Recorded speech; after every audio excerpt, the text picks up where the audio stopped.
Hello, जय हिंद बच्चों, नमस्कार। एक बार फिर से आप सभी का बहुत बहुत स्वागत है। तो प्यारे साथियों, आज का जो हमारा क्लास है, क्लास 10th वालों के लिए, तो 10th का चला सभी को पता है। तो हमारा जो है सेकेंड सिटिंग है, क्या है? सेकेंड सिटिंग, ठीक है ना। क्वेश्चन बैंक 2019, साइंस का क्वेश्चन बैंक 2019, और ये हमारा फर्स्ट सिटिंग का है, ठीक है ना। आपको नेक्स्ट क्लास में आपको मिलेगा सेकेंड सिटिंग का, ठीक है ना। तो चलिए क्लास को करते हैं स्टार्ट। तो प्यारे बच्चों, आप सभी क्वेश्चन बैंक को ध्यान से और सिद्धांत से पढ़ लीजिएगा, ठीक है ना।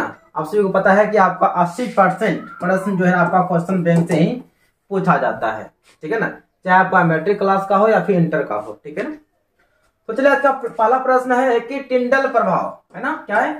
टिंडल प्रभाव प्रकाश की कौन सी परिघटना को प्रदर्शित करता है? तो वह करता है प्रकाश का परावर्तन।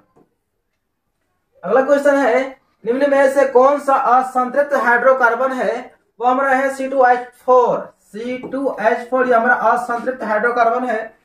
अगला क्वेश्चन है, निम्नलिखित में से कौन सा यौगिक ईंधन के रूप में इस्तेमाल किया जा सकता है? ईंधन का मतलब होता है जलावन, है ना, ईंधन जिसको हम लोग जला के खाना वगैरह बनाते हैं। तो वो हमारा हो जाएगा क्या? इथेनॉल। इथेनॉल को जो है ना ईंधन के रूप में इस्तेमाल किया जाता है। नेक्स्ट क्वेश्चन है कि निम्न में से कौन आहार श्रृंखला का निर्माण करता है? आहार श्रृंखला का मतलब होता है कि ये मतलब एक दूसरे पर निर्भर करता है। जैसे कि देखिए यहाँ पे आपका हो जाएगा घास। घास को कौन खाएगी? बकरी। बकरी को आदमी मानव खाएगा। तो हमारा हो जाएगा आहार श्रृंखला बी ऑप्शन सही हो जाएगा। देखिए घास को तो गेहूं तो खाएगा नहीं, यहाँ देखिए बकरी को तो गाय खाएगा नहीं। क्या गाय बकरी को क्या खाती है? नहीं खाती है। लेकिन आप यहाँ पे देख रहे हैं घास को कौन खाएगी? बकरी। फिर बकरी यानी कि बकरी खस्सी को कौन खाएगा? हम मानव लोग खाते हैं। अगला क्वेश्चन है कि मानव हृदय में कोशिकाओं की संख्या कितनी होती है? हमारा हृदय जो है, हमारा दिल जो है, यह 4 भागों में बटा होता है प्यारे बच्चों। कितने भागों में?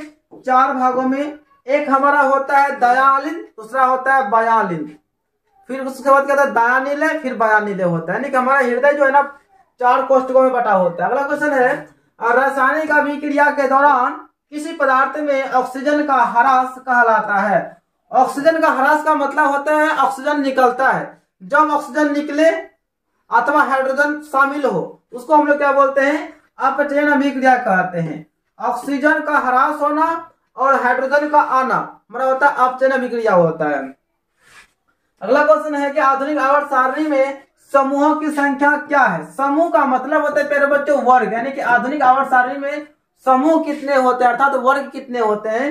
तो वर्ग हमारा 18 होता है। यदि आपको यही क्वेश्चन पूछे कि आधुनिक आवर्त सारणी में आवर्त कितने होते हैं प्यारे बच्चों, तो आवर्त की बात करेंगे ना तो आवर्त हमारा कितना होता है? 7 होता है। आवर्त 7 होते हैं और वर्ग यानी कि समूह हमारा 18 होता है। अगला क्वेश्चन है कि खाद्य पदार्थों, दिख रहा है ना, खाद्य पदार्थों के डिब्बों पर जिंक के बजाय टीन का लेप किया जाता है, क्यों? यानी कि खाद्य पदार्थ का जो डिब्बा होता है ना, तो जैसे कि आपका करवा तेल का मतलब सरसों तेल का डिब्बा हो गया और सब डिब्बा वगैरह होता है ना, उसमें जो है ना क्या होता है कि क्या था?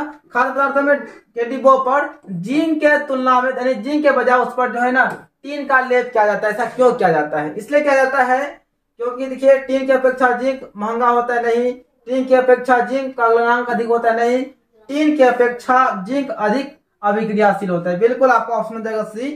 टीन की अपेक्षा नहीं, टीन का तुलना में जो जिंक होता है वो अधिक क्रियाशील होता है। अगला क्वेश्चन है, निम्नलिखित में से कौन पुनर्उद्भवन का उदाहरण है? पुनर्उद्भवन तो हमारा हो जाएगा हाइड्रा का पौधा। हाइड्रा का पौधा जो है ना पुनर्उद्भवन का उदाहरण है। पुनर्उद्भवन का मतलब होता है यदि मान लीजिए कोई पौधा है, हाइड्रा पौधा है, अगर यहाँ से काट देंगे, यहाँ से इसे काट देंगे इसको, तो यहाँ से इसका जो है ना फिर से जो है ना कली के रूप में यहाँ से निकलना शुरू हो जाएगा, लेकिन फिर से उसका उद्भवन हो जाएगा, फिर से उसका क्या हो जाएगा? निर्माण हो जाएगा। अगला है कि तांबे की तार की आयताकार कुंडली किसी चुंबकीय क्षेत्र में घूर्णित गति कर रही है, ठीक है, घूर्णन कर रहा है। इस कुंडली में प्रेरित विद्युत धारा किस दिशा में, मतलब किस दिशा में कितने परिभ्रमण के पश्चात परिवर्तन होता है? यह क्वेश्चन आपको 2018 में आया था कि आधे परिभ्रमण मतलब आधा चक्कर लगाता है तो उसमें दूसरा बल काम करना शुरू हो जाता है, मतलब आधे परिभ्रमण के पश्चात। नेक्स्ट क्वेश्चन है कि सल्फर की परमाणु की बाध्यता कक्षा में इलेक्ट्रॉनों की संख्या कितनी होती है? सल्फर हमारा होता है एस, एस यानी कि इसका परमाणु संख्या कितना होता है? 16। तो 2 8 10 10 6 16। देखिए इलेक्ट्रॉन जो है ना बारी के साथ कितना है? 6 इलेक्ट्रॉन है, तो हमारा आंसर हो जाएगा 6। नेक्स्ट क्वेश्चन है कि ग्लूकोज के एक अणु में ऑक्सीजन के कितने परमाणु होते हैं? ऑक्सीजन के परमाणु C6H12O6 हमारा ग्लूकोज हो गया। और ग्लूकोज में हमारा जो ऑक्सीजन है, पहले बच्चों कितना है? 6। देखिए यहाँ पे देखिए 6 परमाणु है। आंसर क्या हो जाएगा हमारा? 6 परमाणु है। यदि क्वेश्चन पूछे ग्लूकोज में कार्बन परमाणु संख्या कितनी होती है, तो कार्बन हमारा 6 है। और हाइड्रोजन कितना है? तो हाइड्रोजन पूछेगा तो 12 हो जाएगा, लेकिन ऑक्सीजन कितना है? 6 है। अगला क्वेश्चन है कि नई क्रांति है, चिन्ह परिपाटी के अनुसार दर्पण के सामने रखे गए बीम की दूरी ली जाती है। बीम का मतलब होता है वस्तु, चाहे आपका दर्पण हो या आपका लेंस हो, तो वस्तु दूरी हमेशा नेगेटिव लिया जाता है। हमेशा नेगेटिव मतलब माइनस में लिया जाता है, ऋणात्मक लिया जाता है, नेगेटिव। अगला है कि पित्तरस कहां से स्रावित होता है? प्यारे बच्चों पित्तरस जो है ना अग्नाशय से नहीं, यकृत से। पित्तरस जो है आपका यकृत से स्रावित होता है। नेक्स्ट क्वेश्चन है निम्नलिखित में से कौन मलेरिया परजीवी है? मलेरिया परजीवी कौन है? आपका प्लाज्मोडियम। प्लाज्मोडियम आपका जो ना क्या है? मलेरिया परजीवी का उदाहरण है। अगला है कि एल्युमिनियम पर मोटी ऑक्साइड की परत बनाने की प्रक्रिया कहलाती है। तो एल्युमिनियम पर, किस पर? एल्युमिनियम, ध्यान दीजिएगा, एल्युमिनियम एल्युमिनियम पर मोटी ऑक्साइड की परत बनाने की प्रक्रिया क्या कहलाती है? वह कहलाती है एनोडीकरण। क्या भाई? एनोडीकरण। अगला है कि सामान्य नेत्र के लिए दूर बिंदु कितना होता है? दूर बिंदु हमारा अनंत होता है। यदि यही क्वेश्चन पूछा सामान्य नेत्र के लिए निकट बिंदु क्या होता है? प्यारे बच्चों निकट बिंदु, यदि पूछे निकट बिंदु क्या होता है मेरे बच्चों, तो बताना है सर जी निकट बिंदु ना 25 सेंटीमीटर होता है। और निकट बिंदु और दूर बिंदु का जो बीच का दूरी होता है उसे दृष्टिपरास कहा जाता है। अगला क्वेश्चन है कौन सी गैस वैश्विक ऊष्मन के लिए उत्तरदायी होता है? वो हमारा होता है कार्बन डाइऑक्साइड। कार्बन डाइऑक्साइड जो है ना वैश्विक ऊष्मन के लिए उत्तरदायी होता है। अगला क्वेश्चन है कौन से अजैव निम्नीकरणीय कचरा है? देखिए अजैव निम्नीकरणीय का मतलब होता है कि वह कचरा जो पर्यावरण में मिट्टी में सरगल नहीं सकता है, उसको हम लोग क्या बोलते हैं? अजैव निम्नीकरणीय बोलते हैं। ठीक है ना। तो टिश्यू पेपर तो आसानी से गल जाएगा, ये होगा नहीं। केले का छिलका भी पर्यावरण में हमारा गल मिलकर खत्म हो जाएगा, लेकिन थर्मोकोल जो होता है यह पर्यावरण में नहीं गल पाता है, अर्थात हमारा ऑप्शन हो जाएगा सी। अगला क्वेश्चन है निम्न में से किस लेंस की फोकल दूरी धनात्मक होती है? तो देखिए आपका एक होता है उत्तल लेंस, एक होता है अवतल लेंस। तो उत्तल लेंस की जो फोकल दूरी होती है वो हमेशा पॉजिटिव होती है, धनात्मक होती है। और अवतल लेंस की जो फोकल दूरी होती है वो नेगेटिव होती है, लेकिन ऋणात्मक होती है। यदि क्वेश्चन पूछे कि मानव नेत्र में कौन सा लेंस पाया जाता है, तो पहले बच्चों आपका यह उत्तल लेंस जो है ना यहाँ पर मानव नेत्र में पाया जाता है। और मानव नेत्र की तुलना जो है ना कैमरा से किया जाता है।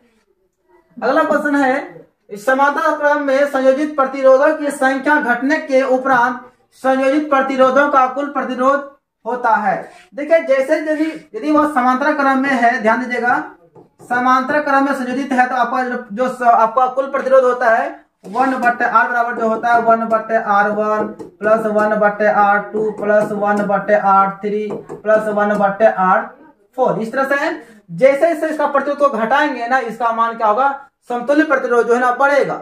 ठीक है ना। कहने मतलब जैसे कि आपका 1/2 हो गया, 3/2 हो गया, 8 आपका 2 हो गया, जो भी है। ठीक है, इसलिए 5/2 है। तो जब आपका जितना जैसे जैसे जब बढ़ेगा तो वैसे वैसे प्रतिरोध का मान क्या होगा? समतुल्य प्रतिरोध घटेगा। लेकिन जैसे जैसे जो है ना यहाँ पे क्या है बोलता है क्या? घटने के उपरांत यानी कि समायोजित प्रतिरोधों की संख्या, यह हमारा प्रतिरोध है। जैसे जैसे प्रतिरोध की संख्या घटाएंगे, या घटा दिए ना, 2 कर दी, तो जैसे इसका प्रतिरोधों की संख्या घटेगा तो इसका समतुल्य प्रतिरोध जो है ना बढ़ेगा, उसका मान क्या होगा? बढ़ेगा। आंसर क्या हो जाएगा? ऑप्शन ए हो जाएगा, बढ़ता है। अगला है कि कवक में पोषण की कौन सी विधि पाई जाती है? कवक में आपका मृतजीवी पाई जाती है। नेक्स्ट क्वेश्चन है निम्न में से कौन सा पद विद्युत परिपथ में विद्युत शक्ति को निरूपित करता है? विद्युत शक्ति को, तो आपका हो जाए ऑप्शन ए, यहाँ का विद्युत शक्ति को निरूपित करता है, बाकी बात ऐसा आपका नहीं करता है। चलिए निम्न में कौन सा अंग संवेदीग्राही नहीं है? संवेदीग्राही का मतलब होता है प्यारे बच्चों कि यानी कि संवेदना होना। तो हमारे देखिए कान से, हमारा कान हो जाएगा, कान से संवेदना होता है, कान से हम सुनते हैं, ये हमारा संवेदीग्राही अंग है। आंख से देखते हैं, ठीक है ना, नाक से सूंघते हैं, अनुभव करते सूंघते हैं, लेकिन दिमाग से ऐसा कुछ नहीं होता। दिमाग क्या होता है, सूचना को ग्रहण करता है। तो हमारा आंसर क्या हो जाएगा, ऑप्शन डी हो जाएगा, है ना। डी हमारा परफेक्ट हो जाएगा। डी हमारा जो ना संवेदीग्राही अंक नहीं है। किस दर्पण का उपयोग सामान्यतः वाहनों का पश्च दृश्य का मतलब होता है साइड मिरर। क्या होता है, साइड मिरर। कहने मतलब हुआ साइड मिरर के रूप में किसी भी वाहन में किस दर्पण का इस्तेमाल करते हैं। तो सभी को पता है कि उत्तल दर्पण का इस्तेमाल करता है साइड मिरर में। किस वर्ण का तरंगदैर्घ्य सबसे अधिक होता है। प्यारे बच्चों, लाल का तरंगदैर्घ्य क्या होता है, सबसे अधिक होता है, लेकिन बैंगनी का तरंगदैर्घ्य क्या होता है, सबसे कम होता है। फिर लाल का जो विचलन होता है वह कम होता है और बैंगनी का विचलन क्या होता है, ज्यादा होता है। अगला क्वेश्चन है कि समजात अंगों का उदाहरण है। देखिए पहले समझिए आपकी समजात अंग क्या होता है। प्यारे बच्चों, समजात अंग का मतलब होता है कि वह अंग जिसका संरचना तो समान होता है लेकिन उसका काम अलग अलग होता है, उसको हम लोग क्या होता है, समजात अंग कहते हैं। देखिए हमारा हाथ और कुत्ते का अग्रपाद, हमारा हाथ और कुत्ता का अगला वाला जो दोनों टेंग होता है, दोनों का संरचना सेम होता है लेकिन दोनों का काम अलग अलग होता है। हम लोग का काम होता है खाना पीना खाना, मतलब लिखना पढ़ना होता है, लेकिन कुत्ता का अगला पैर जो होता है उसका काम बोलना होता है। दोनों अलग ना होता है। हम लोग हाथ से बोलते हैं क्या, नहीं बोलते हैं। तो हमारा यहाँ हमारा क्या हो जाएगा, समजात अंग हो जाएगा। हमारे दांत और हाथी के दांत, ये हमारा समजात अंग नहीं है, क्योंकि हमारा दांत और हाथी दांत दोनों क्या डिफरेंस होता है। आलू और घास के ऊपरी भूस्तारी, तो देखिए आलू हमारा क्या, आलू और घास, तो आलू हमारा जड़ वाला हमारा क्या हो गया, फल हो गया, मतलब ये सब्जी हो गया, और घास हमारा क्या हो गया, घास हमारा तो पत्ती हो गया ना, पालक मतलब पत्ती का मतलब हो गया आपका उत्पाद बन गया यह। चलिए अगला है, निम्न में से उत्तम ऊर्जा स्रोत कौन सा है। उत्तम ऊर्जा स्रोत का मतलब हुआ कि सबसे अच्छा ऊर्जा का स्रोत कौन है, वो हमारा है बायोगैस। बायोगैस जो है ना उत्तम ऊर्जा का स्रोत है। अगला है कि कौन अंतःस्रावी और बाह्यस्रावी जैसी ग्रंथि कार्य नहीं करता है। तो हमारा ये पीयूष ग्रंथि जो है, पीयूष ग्रंथि यह काम नहीं करता है, इसको मास्टर ग्रंथि भी कहा जाता है। फ्लेमिंग के वाम हस्त नियम में बाएं हाथ की तर्जनी संकेत करती है। बाएं हाथ का जो तर्जनी होता है ना, ये तर्जनी जो है ये तो मध्यमा हमारा हो गया, ठीक है ना, ये अंगूठा हो गया तर्जनी, ये जो है ना लगने वाले जो है चुंबकीय क्षेत्र की दिशा को संकेत करता है। नेक्स्ट क्वेश्चन है, निम्न में गंगा प्रदूषण के लिए उत्तरदायी नहीं है। देखिए गंगा में मछली पालना यह प्रदूषण नहीं है। मछली तो प्रदूषण को दूर करता है, जो अचरा कचरा होता है मछली से क्या करती है, उसे खा कर खत्म कर देती है, पानी को साफ कर देती है। ठीक है, मछली का मतलब क्या होता है, मछली का मतलब होता है आदमी के लिए वो भोजन नहीं है। मछली का अर्थ होता है कि वो पानी को साफ करके रखता है, लेकिन हम लोग क्या करते हैं, उसका गलत यूज करते हैं, हम उसको खा लेते हैं, ठीक है ना। लेकिन मछली जो प्रकृति द्वारा बनाया गया है, मछली का एक ही उद्देश्य होता है कि जल को साफ करके रखना। तो ये हमारा पर्यावरण को नुकसान नहीं पहुंचाता है। लेकिन गंगा में कचरे धोना, जो गंगा नदी है पानी, उसमें कचरा धोएंगे तो प्रदूषण तो फैलेगा। गंगा में अध जले सबको बहाना, अध जला सबका मतलब होगा कि सबको, मतलब लाश को जला रहा है, मरा हुआ आदमी जला रहा है, उसके बाद नहीं जला उठा के पानी में फेंक दिया, इससे प्रदूषण फैलता है। गंगा में रासायनिक अपशिष्ट उत्सर्जन, यानी गंगा में जो है ना रासायनिक कचरा को, मतलब अपशिष्ट पदार्थों को, गंदा पदार्थों को बहाते हैं, उसमें प्रदूषण होता है। यानी कि इन तीनों से क्या होता है, हमारा पर्यावरण में प्रदूषण फैलता है। लेकिन मछली से कोई प्रदूषण नहीं फैला है। मछली क्या करता है, गंदगी को खाता है।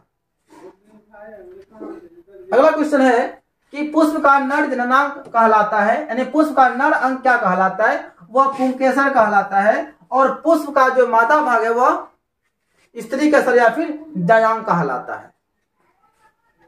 अगला है, किस लेंस का उपयोग कर दीर्घ दृष्टि दोष को संशोधित किया जाता है। यानी कि कहने मतलब हुआ दूरदृष्टि दोष का निवारण किस लेंस से किया जाता है, तो उत्तल लेंस से किया जाता है। और यह अवतल लेंस जो है प्यारे बच्चों, यह हमारा निकट दृष्टि दोष का, किसका, निकट दृष्टि दोष का उपचार में यह काम आता है।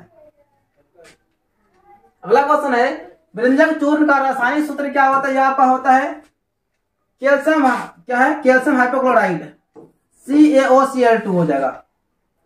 अगला है, कौन सा पदार्थ लाल लिटमस को नीला कर देता है। देखिए जो लाल को नीला करेगा ना वो क्षारीय होता है, और क्षार का जो pH मान होता है वह 7 से अधिक होता है, और अम्ल का जो pH मान होता है वह 7 से कम होता है। लेकिन उदासीन विलयन का pH मान जो है प्यारे बच्चों वह 7 के बराबर होता है। अगला है, कौन सा अभिलक्षण वंशागत नहीं है। वंशगत का मतलब होता है कि अगर कुछ ऐसा गुण हमारे अंदर में है तो हमारे जो बच्चा होगा, जो बेटा बेटी होगा, उसमें भी गुण चला जाएगा। उसको हम क्या बोलते हैं? वंशागत कहते हैं। तो आंख का रंग यह वंशागत है। चमड़ी का रंग, यानी कि यदि हम गोरा है तो मेरा बाल बच्चा भी क्या गोरा ही होगा, ये चमड़ी का रंग हो गया। शरीर का आकार, यदि अगर हम हेल्दी है तो बच्चा भी जरूर है कि हेल्दी ही होगा, हमारे शरीर के अनुसार उससे वो होगा। बाल की प्रकृति यह नहीं होगा, ठीक है ना। यानी कि यदि मेरा बाल जो है ना घुंघरेला ऐसा बाल है तो ऐसा जरूरी नहीं कि मेरा बच्चा का बाल भी वैसा ही होगा, ऐसा जरूरी नहीं है। यानी कि यह जो हमारा वंशागत प्रकृति नहीं है। तो हमारा आंसर क्या हो जाएगा? Option D. अगला है शुद्ध जल का पीएच मान होता है। तो शुद्ध जल का पीएच मान क्या होता है? 7 होता है। और अम्लीय जो होता है उसका 7 से कम होता है और क्षारीय 7 से अधिक होता है। अगला क्वेश्चन है कौन सा कार्बन यौगिक सबसे अधिक क्रियाशील है? कौन सा? आपका हो जाएगा C2H4, यह आपका अधिक क्रियाशील है। अगला क्वेश्चन है 39, हाइड्रोजन के 2 परमाणुओं के बीच कितने आबंध होते हैं? तो 1 होता है, तो सबको पता है, 1 आबंध होते हैं, 1 बंधन होते हैं। अगला है कि विद्युत ऊर्जा का व्यावसायिक मात्रा क्या होता है? देखिए विद्युत ऐसे ऊर्जा का मात्रा तो जूल होता है, लेकिन व्यावसायिक मात्रा कहेंगे तो हमारा यूनिट हो जाएगा। हमारे घरों में जो बिजली का बिल होता है ना, वो यूनिट में नापा जाता है उसे। चलिए प्यारे बच्चों, आज हमारा जो ना खत्म हो गया 2019 का फर्स्ट सिटिंग का हो गया, ठीक है ना। तो अगला वीडियो जो आएगा आपका 2019 का ही होगा, लेकिन वो सेकंड सिटिंग का होगा, ठीक है। तो आप सभी से पहले बच्चों यही कहना चाहेंगे हम कि आप ना क्वेश्चन बैंक को अच्छी तरह से पढ़ लीजिए, और हमारे वीडियो में जितना भी आपको आंसर क्वेश्चन बताया जाता है ना, बिल्कुल 100% सही होता है। शायद कभी कल मिस्टेक तो हो जाता होगा, किसी मतलब मिस्टेक तो सबसे होता है, शायद हो जाता होगा, अलग बात है, लेकिन जहां तक हमको विश्वास है कि अभी तक जो आपको हम पढ़ाए हैं एक भी क्वेश्चन मिस नहीं हुआ है, ठीक है ना। बिल्कुल आपको करेक्ट आंसर बताते हैं, क्योंकि एक बार क्वेश्चन को हम वेरीफाई कर लेते हैं आंसर को, उसके बाद फिर आपके सामने हम लेकर आते हैं। क्योंकि क्वेश्चन बैंक में बहुत सारा क्वेश्चन क्या होता है, उसका आंसर बहुत गलत होता है, इसलिए उसको हम क्या करते हैं, सही कर लेते हैं, फिर आपके सामने आते हैं। तो प्यारे बच्चों, आप सभी वीडियो को अधिक से अधिक शेयर कीजिएगा, लाइक कीजिएगा, यदि पहली बार आए तो सब्सक्राइब करके हमें सपोर्ट जरूर कीजिएगा, ठीक है। तो वंदे मातरम, जय हिंद, बेस्ट ऑफ लक। तो वीडियो देखने के लिए आप सभी को दिल से थैंक यू।